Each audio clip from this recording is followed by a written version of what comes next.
Some of you guys easily fall prey to political manipulation. In this case, I'm talking about the type of political manipulation that utilizes Christian imagery in order to deceive people. They are paramilitary groups, right-wing organizations, and political factions that will utilize the trappings of the Christian faith in order to get people to believe that they are for a Christian mission, when in reality, they are for a satanic, evil, and sinister agenda. A great example of this is the Lebanese Phalange. Now, the Phalangists, they were a paramilitary group that started back in the mid-20th century. They were founded by some guy named Pierre Jmail.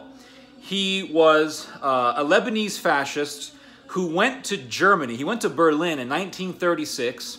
He saw the brown shirts, was utterly inspired by them, said, you know, we need discipline, we need order in Lebanon. And he got into this weird right-wing way of thinking, almost like Jordan Peterson level stuff, like order and there's chaos and we have to control things and yeah, we need a hierarchy and all this stuff.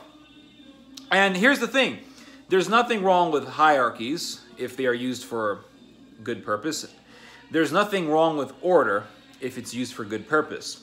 There is nothing wrong with discipline if it's for a good purpose. If you want to instill discipline in order to make order in an army, then yes, discipline is absolutely necessary. If you are obsessed with discipline because you have this fantasy and chimera about creating this perfect utopia where there's order and there's a hierarchy in which certain races are above others, and there is this political ideology about racial homogeneity and pureness, and we have to get rid of those who we see as unpure, then your purpose of discipline is an evil purpose. That's just the bottom line. It really is that simple, guys. I don't know why this is so difficult for people to comprehend. So many people, they're like, oh, you're against order and discipline. Oh, because you said this one thing about the Nazis, so you must hate discipline. You must be like an undisciplined person. I don't know, maybe I am. Look at this hair. Does this look like a disciplined hairstyle to you? No, it looks pretty crazy. But I really don't care. Evil many times will masquerade itself as order and discipline. And many times, evil will masquerade itself as chaos and rebelliousness. It just depends on the situation. It depends on the circumstance. If you are marketing something to a bunch of hippies, then of course you're going to market something that has an embracing of rebelliousness. But if you're going to market yourself to a bunch of fascists or some sort of people who are obsessed with, you know, going back to the past and some kind of golden era, then you're going to talk about things like order and tradition and discipline. So Mr. Pierre Jmail, he goes over to Lebanon, or he goes over to Germany, he gets inspired by the Nazis, he comes back, and he starts this crazy movement that's obsessed with being Phoenician and racial pureness and all these things. Middle Eastern Nazism, that's what this was. Nazism isn't something limited to just Europeans or white people or whatever. Nazism can be done by anybody. So let me just show you how ruthless these Phalangists were.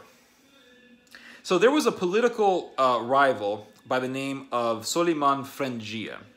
This guy, he didn't like the Phalange because they were getting a little too close to the Israelis.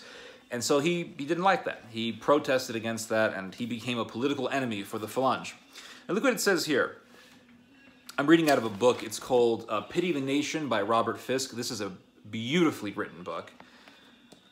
Very detailed, almost poetically written. It's just a very distinct type of style, especially when it comes to modern literature. But it says here, when Soliman Frangia refused to accept the growing Phalangist relationship with Israel in 1977, Pierre Jmail's son, Bashir, destined himself to be elected president of Lebanon, sent his gunmen to the North Lebanese town of Eden to cut down the young man in whom Frangia had vested all his hopes. They murdered his son. So they murdered Frangia's son because he was a political rival. It says here that the Phalangists stormed into Tony Frangia's home, murdered 32 of his supporters and bodyguards, and then set about the ritual execution of Soliman Frangia's beloved son. It doesn't end there. According to the old man, the Phalangists first forced Tony and his young wife to watch the shooting of their baby. Then the gunmen made Tony Frangia witness the murder of his wife. And then the Phalange killed him too. And these were supposedly good Christian fighters and fighting for God. These people were fighting for themselves. They were fighting for their own weird fantasies of power and racial pureness. And these people were sick.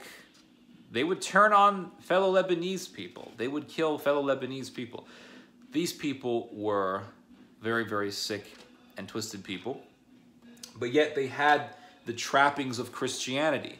And you have these retarded people on the internet who will sit there and say, well, they were great Christian people. You see, they carry up a cross. And it's like, is that how easy it is to deceive you? That someone can carry a cross and you follow them? Is that how easy it is to convince you that a group is righteous or noble? We have to look at the actions. Remember what Jesus said. You can tell the tree by its fruit. If the fruit is rotten, the whole tree is rotten. And it really is sickening to see these people. They're like, oh yeah, look at these wonderful people in Norway. Look, they're fighting against refugees. And the people that they're following in Norway are like the sons of Odin or something like that. I noticed that people, it's so easy to deceive them. Like, it's so easy to get them to follow something that is utterly destructive. Just put a cross on it and people will follow it. It really is sickening. But it also goes to show you that you should be very, very careful before choosing sides. In Robert Fisk's book on the Lebanese War, he says in the introduction something that is very astute. He says that in the Middle East, there are no good guys. That's something you'll learn very quickly. There are no good guys in the Middle East. The Palestinians did wrong. The Israelis have done wrong. The Phalange did a lot of wrong.